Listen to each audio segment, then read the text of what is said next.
संसद में पेश हुआ बजट 2023-24। बजट पेश होते ही बाजार में आई बहार। सेंसेक्स निफ्टी ने मारा जोरदार उछाल। बजट 2023 संसद में पेश किया जा चुका है।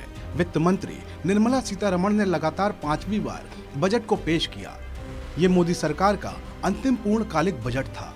इस बजट में सरकार ने सबको खुश रखने की कोशिश की है।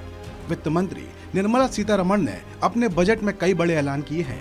यही वजह है कि बजट की घोषणाओं का सीधा असर शेयर मार्केट पर पड़ा है। बाजार के दोनों इंडेक्स ने जोरदार उछाल मारा है। शेयर बाजार में शुरुआती दौर से ही बढ़त देखने को मिली। जैसे ही वित्त मंत्री ने बजट पेश किया, सेंसेक्स और निफ्टी दोनों ही नहीं रॉकेट की तरह भागने लगे। 12:30 बजे यानी बजट खत्म होने तक सेंसेक्स 1200 और निफ्टी 300 अंक तक का उछाल देखा गया। जैसे ही वित्त मंत्री ने टैक्स स्लैब में बदलाव और छूट का ऐलान किया, मार्केट के दोनों इंडेक्स सेंसेक्स और निफ्टी में तेजी बढ़ गई। सेंसेक्स 1200 अंक की बढ़त के साथ 60,000 के पार पहुंच गया, वहीं निफ्टी 300 अंक की उछाल के साथ 18,000 के करीब पहुंच गया। बजट के दिन बुधवार को शेयर बाजार तेजी के साथ खुले। बीएसई का 30 शेयरों वाला सेंसेक्स 417.89 अंक की उछाल के साथ 59,000 के पार देखा गया। वहीं एनएसई के निफ्टी इंडेक्स ने 131.95 चढ़कर 17,776.70 पर खुला।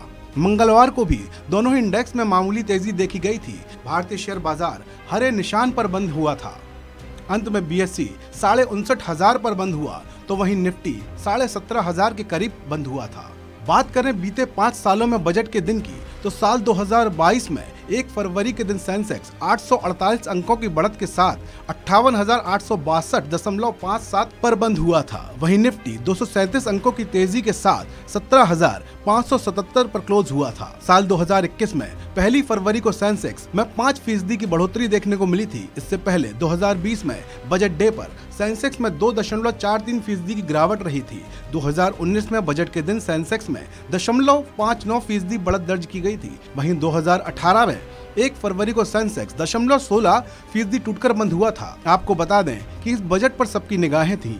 इस बजट में वित्त मंत्री निर्मला सीतारमण ने कई अहम ऐलान किए हैं। इस दौरान वित्त मंत्री ने इंडिविजुअल टैक्स पेयर के लिए आयकर का दायरा बढ़ाने का ऐलान किया है। आयकर का दायरा 5 लाख से बढ़ाकर 7 लाख रुपए कर दिया गया है। पुराने स्ट्रक्चर में 2.5 लाख रुपए तक की आय टैक्स फ्री थी। वित्त मंत्री ने रेलवे को बड़ी सौगात देते हुए 2.40 लाख करोड़ रुपए का बजट आवंटित किया है। रेलवे को मिला ये अब तक का सबसे ज्यादा आवंटन है। निर्मला सीतारमण ने बताया कि साल 2013-14 के मुकाबले ये 9 गुना ज्यादा है। वित्त मंत्री ने बताया कि रेलवे में 100 नई योजनाओं की शुरुआत होगी। वहीं बजट में एजुकेशन सेक्टर के लिए बड़े अनाउंसमेंट करते हुए इंजीनियरिंग संस्थानों में 100 नए लैब्स से लेकर सेंटर ऑफ एक्सीलेंस स्थापित करने की घोषणा की गई है।